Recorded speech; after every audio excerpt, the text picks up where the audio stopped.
નમસ્કાર મિત્રો, આજે આપણે વાત કરીશું NMMS સ્કોલરશિપ યોજના છે તેના એક્ઝામ સિલેબસ વિશે। તો આપ જોઈ શકો છો કે ભાઈ મુખ્ય જે બે પરીક્ષા પ્રકાર હોય છે, એક તો MAT એટલે કે બૌદ્ધિક યોગ્યતા કસોટી, તેમાં પણ 90 પ્રશ્નો, 90 ગુણ અને 90 મિનિટનો સમય।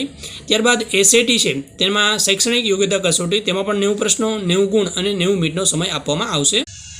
જે MAT એટલે કે બૌદ્ધિક યોગ્યતા કસોટીના 90 પ્રશ્નો શાબ્દિક અથવા તો અશાબ્દિક તાર્કિક ગણિતરીના રહેશે અને આ પ્રશ્નોમાં જે analogy, classification, number series, pattern રહેશે। ત્યારબાદ હિડન ફિગર વગેરેનો સમાવેશ થશે। ત્યારબાદ SAT એટલે કે શૈક્ષણિક યોગ્યતા કસોટીના 90 પ્રશ્નોમાં ધોરણ 7 અને ધોરણ 8ના ગણિત, વિજ્ઞાન અને સામાજિક વિજ્ઞાનનો વિષયનો સમાવેશ થશે।